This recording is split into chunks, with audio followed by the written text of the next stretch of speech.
Hello and welcome to this episode of How to Be a Great GM.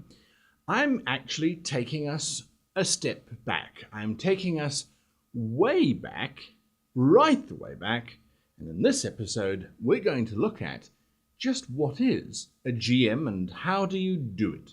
So this is really an entry-level video for anyone who's keen on becoming a GM but maybe doesn't realize or appreciate the amount of duties, the tasks, and the responsibilities of a GM, and how they are fairly simple to overcome if you simply understand their reason for existence.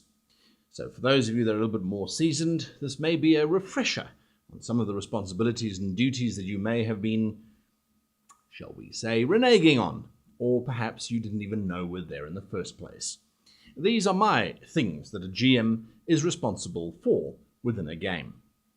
The very first thing, of course, and you all know it straight away, is that you as the GM are responsible for coming up with the story.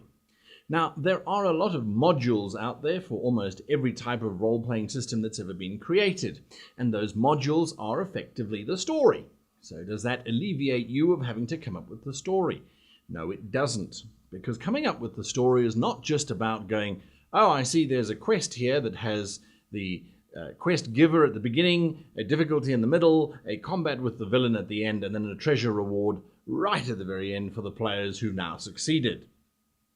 Although that is a story of kind, or at least that's a plot, the story itself comes from you and will always come from you. So unless you're literally reading out of that module step by step and your players don't deviate from it, you are going to have to come up with story. This channel is dedicated to how to tell a good story, how to make up a good story on the fly, and how to adapt your story as you go along. So story is the first thing that you as a GM have to do, and it's not difficult. If you watch this channel, you'll see there's a very simple question that most of my viewers now know by heart, is that someone is having difficulty getting, someone wants something badly, oh my gosh, even I forget it. Someone wants something badly and is having difficulty getting it. Now that usual someone is often the villain rather than the players, as the players very seldom have fixed goals. And of course, once they do, they become that someone, and then you have to make sure they have difficulty getting whatever it is that they're after. If it's the villain is having difficulty getting whatever he's after because the players keep coming along and interfering. It's as simple as that. So you have to come up with the story. And you have to make sure that the story makes sense. So even if you're running a module where it says turn to page 4B if the players do X and turn to page 4C if the players are doing Y, well, what happens if the players do D? That's not even listed in the options, is it? You can't just sit back and go, oh, I'm sorry, chaps, you're off script here, so you have to go back and make a different choice. And these are the choices that you can make. You can't do that. As a side note, when I was first playing, the very first convention that I went to as an official player, I was told emphatically by the GM that I should never roleplay ever again. I wasn't suited for it, because he was running a module, and my character, being a creation of my brain, decided not to follow script. And instead of going left, he decided to go up or down or whatever the case might be. This infuriated the GM because the module said I had to follow course. So for years I thought, oh, I'm a bad player, until I realized it was a bad GM. He couldn't adapt his story to suit what the players were doing. Now, some people might argue, but my story is set. There's nothing that you can deviate from. That's not true. You are there to tell a collective story with your players. That's the second point. You are not the only storyteller at the table. As many as the number of players you have, plus one, that's how many people are telling the story. And your story needs to change and adapt as your players tell it. Now, I'm not saying that you throw out the story that you've come up with. But if you're a villain and you have a plot to take over the castle, and you've got these meddling PCs running around discovering all of your infiltrated spies, you're not going to carry on with your plan blindly, assuming that they're not going to foil it. You're going to develop a new plan, which simply says get rid of the PCs first before I get to take over the castle. So your plan must adapt, your story must adapt, your story must change in accordance with what the players are doing. And sometimes the players don't want to go on the story that you're trying to tell. this is something that you're going to have to realize. The players have free will and will want to go wherever it is that they want to go. You don't have a choice. Well, to a degree you do, and that's something else we'll come on to later in this video. But your players might want to go somewhere else. They might want to settle down and start a castle. They might want to take over a starship and give it back to the relevant authorities. Whatever the outcome of the story might be, you need to be able to adapt and be flexible to it, and to have certain abilities to create stories on the fly. Now, those abilities are explained all throughout this channel. So that's one of the functions, and that's possibly the key function of a storyteller, because there are some rule systems out there that don't have any rules. They simply have storytellers. So story is paramount. Next, you have to judge the rules. Now, judging the rules might seem like a daunting task. You look at a rule book and you go, there's 170 or 300 pages of rules.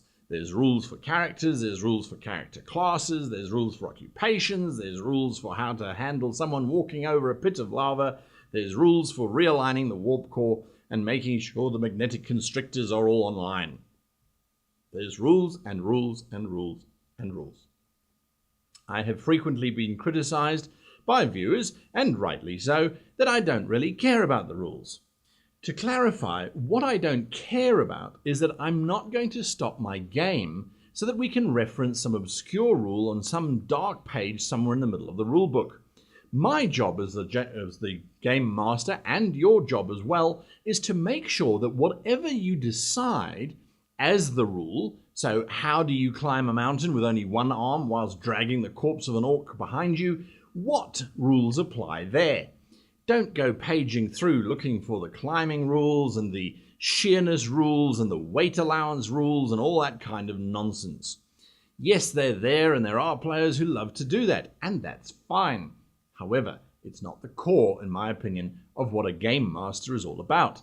The game master is there to set the scenario and go, well, that would be a pretty difficult task. Let me make it challenging. So I'm going to use a few of the rules that I know in order to make that system work. And there might be better written rules within the rule book, but you don't let that stop your game. You don't let it stop the flow. Later on, your players can come to you and say, well, actually, you know, there's actually a rule about that. It's in the addendum of the indices of the appendices of issue number 52, which came out as a special Christmas edition that only people who have the last name as Tune managed to get. They'll have a rule somewhere, and let them bring it to you, absorb it, see if it makes the game flow for you, and if it does, use it. If it doesn't, simply say, well, that's nice, but in my game it doesn't work. You'll find in most of the role-playing books that you buy, whether it's today or in the past, they all say these are guidelines in order for you to run your game. Nothing is cast in stone, and the game master always has the final say. Just make sure, though, and this is the next point that I'm getting to, is that you listen to your players. If your players are rules fanatics and they love to have mathematical superiority in all of their games, and they desperately rely on statistics and random dice rolls to have fun, then that's the type of game you should be running. In which case, sorry for you, you need to go and learn all of those rules by heart, because otherwise you're not catering to their needs. If, however, you have players who are interested in a journey and a story, then your entire pressure is on making a good story. And that's what this channel is dedicated to. You will never, ever find me talking about statistics and how to build the perfect paladin. I don't care. The perfect paladin is a paladin who has an interesting story and who follows that story and comes across more interesting stories. I don't know what, and I don't care what numbers they have. So your responsibility is around adjudicating on the rules. So saying, well, this is what the rules say, or this is what I think should be applicable for this situation. And that's what's going to happen. Later on, you are responsible for listening to your players' feedback when they say that there is a rule that exists or there is a better way of handling it. And then again, you are responsible for deciding whether you're going to include that into your rule system or not. Now, we refer to these as home rules or table rules or house rules. So whatever you want to call it, it is the way that you run your game. So don't necessarily be bogged or terrified by the fact that there are so many rules. You don't need to know them. As long as you can tell a good story and you can rely on your players to tell you, oh, well, now you should be rolling a this or a that, then you're absolutely fine. Another thing that you have to adjust, and this is almost part of the rules, is you have to adjust the modifiers. So the modifiers, whatever game you're playing, there will always be some kind of system that makes something more difficult or makes it easier. The responsibility is on you to decide just how much more difficult or how much easier it is for a role to succeed, or for an action to succeed, or for a conversation to succeed. Now, that is a very difficult thing to do because ultimately, who knows how difficult it is to convince an orc that he shouldn't attack you? That famed Trandoshan bounty hunter, how difficult is it to convince him not to collect your bounty if he's happened to corner you in a cantina somewhere out in the far, far, far away galaxy? That is entirely up to you. And the reliance there is for you to judge just how much fun it would be for the characters to succeed or to fail. Now again, I get heavily criticized because I'm making my decision based on the narrative. I'm going, well, I want the players to get to the top of the cliff. I don't want them to fail too much. I don't want them to plunge to their deaths either, because that would be a senseless and meaningless death and really wouldn't be fun for everybody. So I'm going to make it slightly easier, or I'm going to add on more rolls that are required in order to make it more tense to see do they get to the top or don't they get to the top, and to give them the opportunity of failing, but of course to make sure that they do eventually get to the top. Statistics and mathematicians followers will say, no, well, the dice have got to determine that and your modifiers have got to determine that. It's up to you as the game master to decide which approach you take. Do you want randomness and statistics to determine the outcome of your story, or do you want a narrative to determine the outcome of your story? Either way, as long as your players approve of your style, as long as they are on the same page per se, then that's fine. Both ways are equally valid and equally fun for a given value of fun. Your responsibility after that, so you've told a good story, you've adjudicated the rules as best you can, you've made sure you're fair in how you've dealt with each of the players' concerns. Your next responsibility is then to set the mood. Now, setting the mood doesn't necessarily mean that you have to go and invest in candles and turn all of your lights off and sit around in a dark, gloomy space where everyone desperately peers at their character sheets to try and see what's happening and you can't read your GM notes. No, setting the mood is about the diction that you use, the words that you use to describe the scenes, the way that you set up the tone, the way that you talk about the NPC that they've just encountered. That requires you to do some research and to look into how do movies set tone. If you're running a horror movie, go and watch a whole bunch of horror movies and see what they do. If you're running a horror game, I think I said movie there, that would be scary. If you're running a horror game, go and watch a whole bunch of horror movies. If you're running a comedy, go and watch some comedies and try and see what they do in the movie to set the mood and to set the tone. Look at the way that they handle the story. Are they particularly precious around details? Well, yes, they are in a detective movie or in some kind of thriller, but in a comedy, well, not so much. So you set the mood and you set the tone. And again, there's videos on this channel for you to do that, to go and look at and see how to do it fairly easily so that it doesn't become this major chore. You then have to control your players. Now, that's a very difficult thing because that's an interpersonal skill which a lot of us don't have. By controlling your players, I mean during the game, you need to make sure that one player doesn't dominate over the other player. You need to make sure that each player has enough time on the table to express their character's thoughts and opinions. You need to moderate characters who are being bullies towards other players. You need to moderate players outside of the game. Are they working together? Are they cooperating? Are they backbiting one another? Do they not like one another? And the only way to do that is by constantly chatting to them, talking to them, and asking them questions. And when one player raises a concern, oh, so-and-so didn't seem to like my playing style or seemed particularly aggressive towards me, you then need to step in and have a chat with both players and say, well, listen, this is the feeling. Because ultimately, you're creating a table space. You're creating this environment for people to come and play in, and it's your responsibility to manage that environment. It becomes important that you are seen as somebody who adjudicates the game and, to a certain degree, the players themselves. And there are videos on how to be good players on the other channel if you have players who don't seem to grasp the concept. And there's some particularly interesting ones there on players who tend to dominate the table. You also need to adapt to your players. Some players just don't like it when you muck around with their characters. Transforming them into mice or into undead can sometimes be unsettling for a player.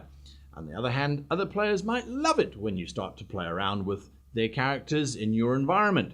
So you need to adapt your story to your players. You can't play a game on your own, and if they're not having fun with the game that you're running, they're not going to come back. Or at least they're certainly not going to ask you to GM the next one, leaving you feeling, well, I was telling a great story, I was adjudicating well, I was managing the table, I was making good calls, but they just don't like me as a GM. But it's possibly because you're not adapting to their style. Some players like grand heroic campaigns, other players like small intimate campaigns where they're saving sheep in a field rather than kingdoms or planets or galaxies.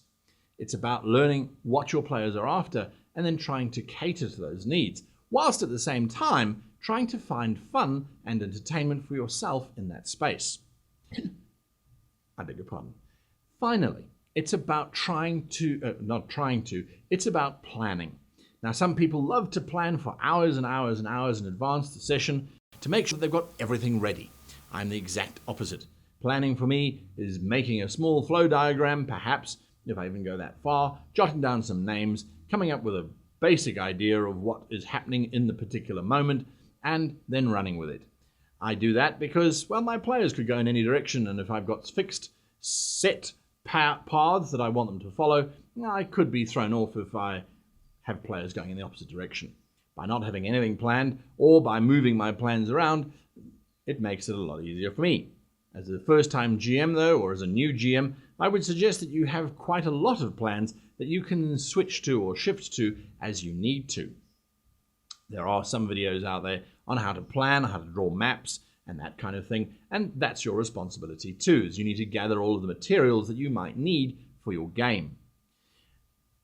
I don't know if this has been helpful or not, if it's been useful or not, if it's been intimidating. My intention was to show to you that as a game master, there is a large amount of responsibility on you, primarily to make sure that dogs don't bark in the background, but they do, and there's nothing that you can do about it. So then you just have to learn how to roll with it, or, lock them up, gag them, and drug them with roofies.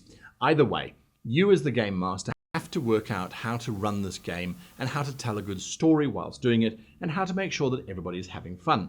There are responsibilities that the players have, and that's on the other channel if you want to go and have a look, and their responsibility is to allow you to have the space to do your job and to make sure that everybody has a good time at the table. It is a reciprocal relationship between you and the players. And just remember, the players don't know what the ultimate story was supposed to be. So if it changes halfway through because they've already guessed the ending and you don't want to give them that, you want to change it, no one's going to know except for you. Don't draw despair from the fact that you weren't creative enough to come up with a story that the players couldn't guess. No, far from it. In actual fact, you should pat yourself on the back for being able to tell such a good story that the players are trying to anticipate the ending before they get to it. It means that they can't wait to get there because they are excited for it. And of course, by now, by changing your story halfway through, when they do get to the conclusion, they go, oh, I didn't see that one coming.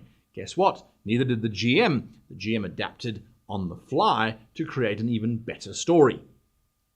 If you found this useful, if you think I left anything out on what a new GM should be aware of, add it to the comments below. Hit that like button, hit that subscribe button if you want to see more videos like this. We are on Patreon if you want to join us there. There's a separate thing that Patreons get, as all Patreon systems do. We're on Facebook, we're on Twitter, we are everywhere that you could possibly hope to avoid us. We are out there.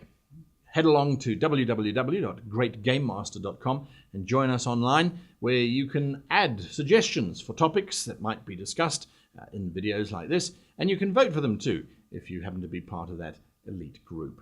So until next time, if you are a first time or a new GM, I wish you the very best of luck in what can only be a fantastic journey into the realm of running games and telling stories with a whole bunch of people that you could not possibly have imagined on your own.